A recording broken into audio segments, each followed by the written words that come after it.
Like I dream about going to the Nike campus in Beaverton.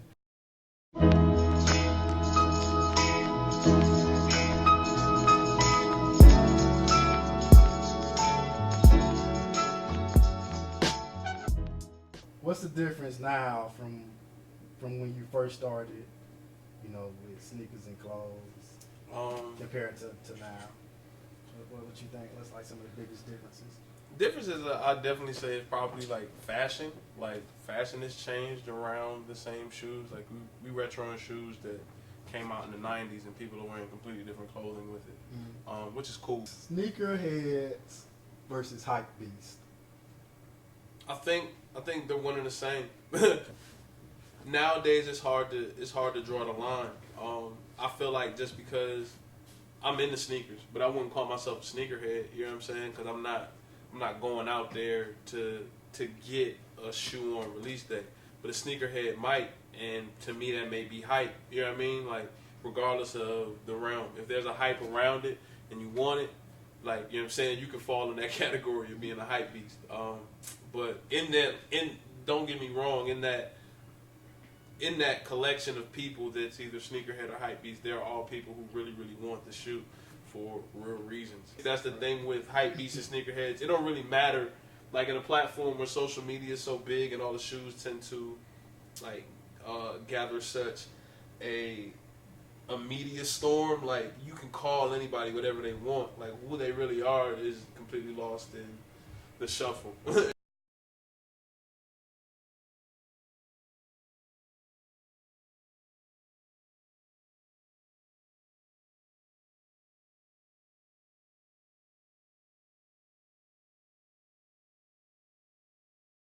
The secondary market, really quick. Where do those prices come from? Resales? Yeah. The simple answer is it comes from Flight Club. Whatever you see the resale price on that site, like you kind of base it along those lines. But before that was as popular, or when Flight Club wasn't as it wasn't as much of a go-to site for people who missed out, there was just it was a community thing. The retro game is so huge. I mean, Nike, Adidas do a lot of retros now. Reebok. Mm-hmm. Yeah, we were. I remember going down to Magic when they started that whole retro campaign, and we had been saying like, y'all, I really need to start dropping some of y'all old '90s shoes. And I was like, and my homeboy came down there. We went to the Reebok booth. My homeboy Vince Knowles, came down to the Reebok booth wearing Shaq Gnosis, and this is like I want to say 2012. One of the CFOs from Reebok was like, "How did you get those?" And he was like, "I found them and paid for them." Like they're completely clueless, or they were completely clueless as to how much a consumer, or how far a consumer was willing to go in order to get certain products. Or else I think they would have been on this wave a lot longer. The Atlanta sneaker game is we're coming into our own. I love the collectors that we have here. I love the people who are really, really about it. Shout out my homeboy TC. Shout out Vince Knowles. Shout out my homeboy Leo. I'm talking about people taking trips across the country for shoes, man. The sneaker scene here is very eclectic, mostly because Atlanta is a city of transplants. Like a person's willingness to go get some shit and bring it back. I don't know anybody anywhere else that does it like they do here. And like I feel like Atlanta's top tier when you really get down to the nitty gritty. I feel like we're responsible for output of people who influence the sneaker culture as a whole.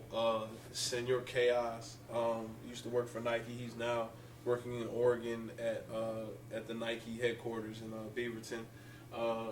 Frank Cooker, one of my idols as far as like cultural influence and just taste making, curating ideas, now works for Jordan out in Oregon as well.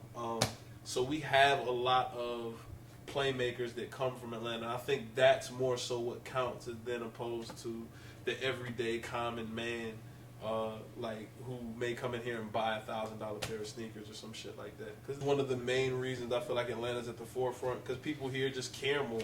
Like we don't get a whole lot when it comes down to shoes, and we didn't always.